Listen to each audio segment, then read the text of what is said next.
What's up guys, I'm Salem and my channel's name is Smoresy Outdoorsy. If you are new here, I encourage you to subscribe to my channel and press the bell icon to get more updates on outdoorsy videos. If you like this video, feel free to like and share and put your comments below in the comment section with your questions and suggestions.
What do you think are the key gears or necessary items required when you go on a hiking trip? A hiking shoe, comfortable clothing, a hat, sunshades, and boots. And yeah, snacks and water. So what do you think? What did we miss? It's that stability that we're missing here. So what do we need to have stability on a hiking trip? We need hiking poles. I bought this hiking pole to explain my point. These are brand new, as you can see, they are still on the label. I bought these from Canadian Tire. They are from the brand Outbound. But let me tell you before I begin, this is not a sponsored video and Outbound hasn't given me this hiking pole to test out. This is neither a review video how good or bad this particular hiking pole is. The hiking pole is here to just put the point across to you and also explain the key components of a hiking pole. Well, now I'm going to go ahead and open this hiking pole, and then I'll give you a quick brief of what are the key components of a hiking pole. This is fairly easy to open, nothing too fancy. Well, since I'm out here, I'm not gonna throw any trash on the trail, so I'm gonna carry whatever I have brought here. So visit often, but leave no trail behind. That should be your goal whenever you're outside enjoying the nature. It could be either a nice hike or a walk. You should never ever throw your trash out in the public. So, as you could see, I have the hiking pole totally open, unboxed. To begin with, you get two hiking poles, one for each hand. Gotta dumb it down a bit. So as you can see, in any basic hiking pole, you could get about 8 to 9 pieces.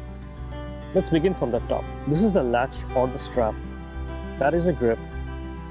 That is the retracting shaft. Here you've got the rubber cap. If I open this, you will see there is a tip. You can use a rubber cap whenever you are out there on rough surface, but let's just say in winters, you can remove this cap and put a snow net or a snow mesh on top. If I open this for you, you will see this hiking pole also comes with a scale with height in centimeters. Now this is required to give you an idea of how deep a puddle is or how much long or short, you have to adjust your pole depending on your personal use. Now, one thing which you can see in this hiking pole is the spring. The spring action is low inside and it is used to reduce the impact whenever you are going on an uphill or a downhill. Now that you know about the key components of a hiking pole, let me show you the way you should be holding your hiking pole when you are out there on a trek. To hold the hiking pole correctly, you must bring your hand from below through this loop and then hold on to the grip. Do the same with the other pole. Bring your hand from down below like this and then proceed to make a firm grip like that. I haven't adjusted the height yet. This is to just show you how to hold on to the hiking pole. You will also notice that the strap can be moved, can be shortened or loosened according to the size of your hand and how tight you want the grip to be.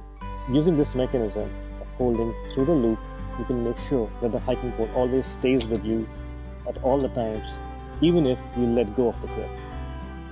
Well, while I'm telling you all this, there is an itch going on in my mind. I don't know why. I'm thinking about spiders since morning. Many people think that spiders are insects, but in fact they are not.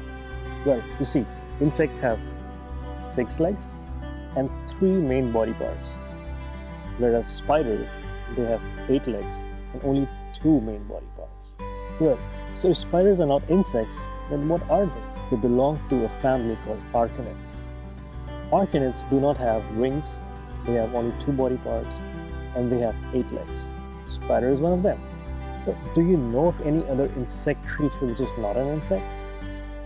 Well, there is a few more if you find out. But the one that I'm talking about is bigger than the spiders. In fact, it's the largest arachnid. The only tip I could give you is that its name begins with S. It's generally found in desert and it glows in the dark when you put it under a black light. So now that we know how to hold a hiking pole, let me tell you on how to walk using a hiking pole. And it's fairly easy. They say if you can walk, you can hike, and if you can hike, you can use the hiking pole.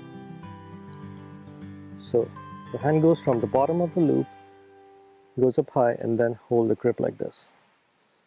I have my hiking poles nice and ready, close to my shoulder height, but I could always adjust the length of this pole depending on if I'm going uphill or downhill.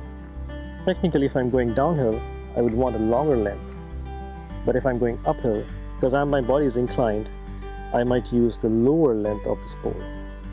Also make sure that both the poles are even. That means the height of both the poles are the same.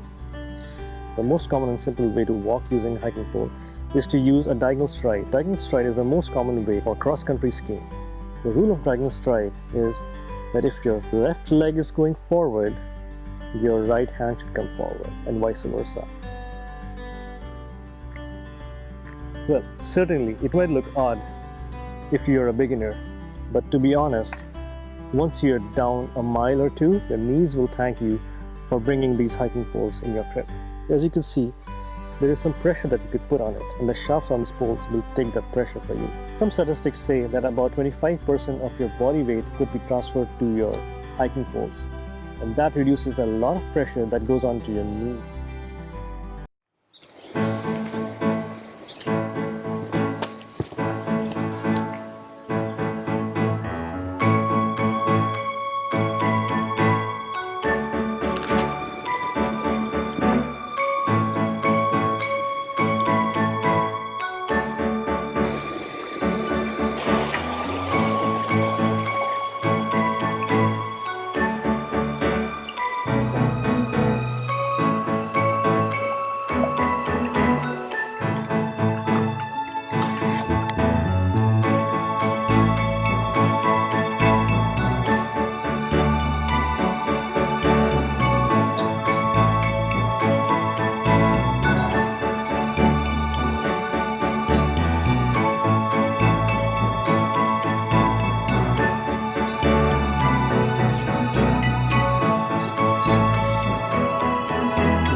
Well, I hope I was able to do justice to these poles and to your needs. Um, if you like this video, or if you think that this video actually gave you some tips to even think about incorporating hiking poles in your hiking adventure, I would feel that my goal to make this video today was accomplished. If you like this video and want to see more outdoorsy videos, or if you have any comments or suggestions, I would encourage you to go onto the comment section and put your questions down there. If you like the content of this video, please feel free to like the video and also subscribe to my channel, Smoresy Outdoorsy. As someone said, you're only one hike away from a good day. Until then, Smoresy Outdoorsy signing off.